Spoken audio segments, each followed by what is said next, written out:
Hello friends, दोस्तों आज वो एक पाकिस्तान लीडिंग डिसीजंस जो है वो हम डिस्कस करने जा रहे हैं।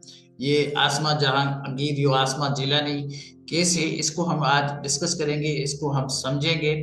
और मेरी उन सारे दोस्तों से गुजारिश है जो ये मेरा चैनल कभी देखते हैं तो उसको सब्सक्राइब करें, अपने दोस्तों के साथ शेयर करें। चलते हैं अपनी शीट पे कि हमारे पास स्लाइड में आज कौन सी डिटेल मौजूद है। शीट हमारे पास आ गई है। जैसे मैंने अर्ज किया कि ये Asma Jahangir case PLD Pakistan leading decision 1972 है। इसके थोड़ा सा हम बैकग्राउंड देखेंगे और उसके बाद ये इतना बड़ा केस नहीं है, इसको समझने की कोशिश करेंगे। देखें, ये आसमा जिलानी कौन थी? ये आसमा जिलानी इनफैक्ट आसमा जहांगीरी है। उस वक्त उसकी उम्र 18 साल थी और इसके वालिद कोई एक डिक्टेटर ने ले लिया था, उसी पे केस है। ये इसका बैकग्राउंड है छोटा सा, ठीक है ना। तो क्योंकि उस वक्त हमारा मुल्क टूट चुका था और बांग्लादेश अलग एक मुल्क बन चुका था, तो उसके बाद जो है हमारे पास डिक्टेटरशिप अभी तक चल रही थी और हमारे डिक्टेटर थे यहिया खान साहब। तो उस वक्त डिक्टेटर में हमेशा ये होता है कि डिक्टेटर्स क्या करते हैं कि जितने भी उनको चैलेंज करने वाले लोग होते हैं, एक्टिविस्ट लोग होते हैं, दो किस्म के लोग हमारे मुआशरे में होते हैं। एक लोग होते हैं जो बड़े उनको चैलेंज करते हैं, कुछ उनका हिस्सा भी बन जाते हैं। हमारे पास बहुत सारे ऐसे लोग हैं जो बड़े इंटेलिजेंट भी थे लेकिन वो डिक्टेटर्स का हिस्सा बन जाते हैं, उनको सपोर्ट करते हैं। तो इसी तरह ये जो आसमा जहांगीर के वालिद साहब एक्टिविस्ट थे और इसका दूसरा दूसरा जो शख्स था वो अल्ताफ गौहर साहब थे। तो वो भी बड़े एक्टिविस्ट थे। तो इनकी एक आसमा जहांगीर उसके वालिद साहब थे जो कि मलक गुलाम जिलानी साहब थे, वो डिटेन थे। और दूसरा जरीना गौहर साहब, उनके जो हस्बैंड थे अल्ताफ गौहर, वो भी डिटेन थे, जेलों में थे। तो इन्होंने पेटिशंस दायर कर दी थी। एक ने लाहौर हाई कोर्ट में आसमा जिलानी ने, और दूसरा जरीना गौहर साहब ने अपने हस्बैंड को रिलीज कराने के लिए।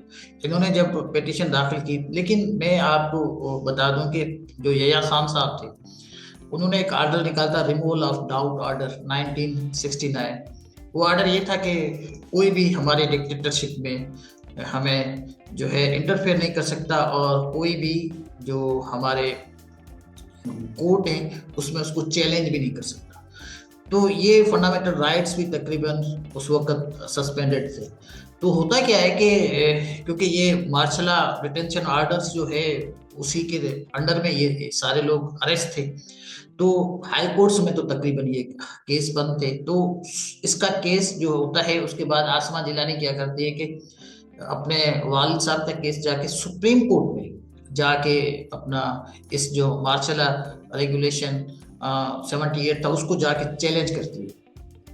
वो कहती है कि उसका जो कोर आर्ग्यूमेंट था उसमें वो कहती है कि general Yahya Khan on March 25 1965 was usurpation of the power not a legitimate. कहते हैं उसने पावर जबरदस्ती लिया है, ये कोई लेजिटिमेट नहीं है, कानूनी नहीं है। और successful revolution and that created new legal, और ये कोई सक्सेसफुल रेवोल्यूशन भी नहीं है। वो केल्सन थ्योरी हमें कहती है ना कि अगर सक्सेसफुल रेवोल्यूशन इस तरह का हो जिसने पावर ली हो, इसने पावर ली नहीं थी, इसको तो वैसे ही जैसे कि तोहफे में मिल गई थी और इसने कुछ नहीं किया था, इसको पावर मिल गई थी, तो ये कोई सक्सेसफुल रेवोल्यूशन में भी नहीं आता। तो ये जो पावर है इसके पास इलीगल है, पहला उसका ये आर्गुमेंट था।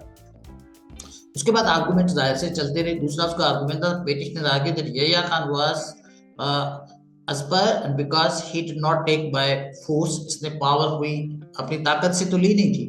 अब ताकत से कोई ले और उसके बाद अवाम बिल्कुल बैठ जाए तो उसको सक्सेसफुल थ्योरी कहा जाता है कि भाई अवाम ने कोई इस पे और अपोजिशन ने भी कोई किसी तरह का कोई भी रिएक्शन नहीं किया। ये केल्सन थ्योरी कहती है कि अगर अपोजिशन और किसी ने कोई मुल्क में एहतजाज ना करे तो वो सक्सेसफुल थ्योरी होती है, उसको लेजिटिमाइट माना जाता है। तो उसने कहा कि ये इस तरह की कोई कहानी नहीं है, but was handed over power to by president to himself resign unconditionally.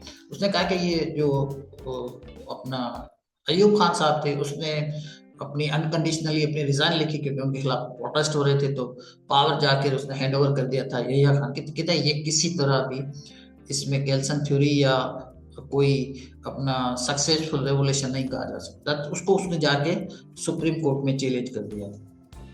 अब सुप्रीम कोर्ट, जाहिर सी बात है, सुप्रीम कोर्ट में जब ये फैसला गया उसको डिसीजन तो देना होता है। सुप्रीम कोर्ट ने कहा कि ये जो 200 हमारा केस था जो आपने पढ़ा होगा, उस पूरे केस को उसने रिजेक्ट कर दिया। उसने केल्सन थ्योरी की जो है वो ये एक सक्सेसफुल और अच्छा और डिसेंट डिसीजन से हमारी कोर्ट का जो आसमा जिलानी केस है, उसने कहा कि ये जो केल्सन थ्योरी है ये यूनिवर्सली एक्सेप्टेड नहीं है, तो हम इसको एक्सेप्ट नहीं करते। तो सुप्रीम कोर्ट ने कहा जो उनके डिटेनीज थे, डिटेनीज जितने मतलब अरेस्टेड लोग थे, उनको रिलीज कर दिया और केल्सन थ्योरी को भी उन्होंने रिजेक्ट कर दिया, 200 केस को भी रिजेक्ट कर दिया।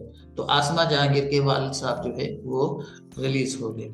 ये बहुत जरूरी होता है कि आपको पता होना चाहिए, क्योंकि सवाल आपके जो आते हैं वो लॉ गेट में इस तरह के आते हैं कि आपको ये पता होना चाहिए कम से कम कि इसकी बेंचेस में कौन कौन से लोग थे। ये जस्टिस थे हमूद रहमान, जो चीफ जस्टिस थे हमारे।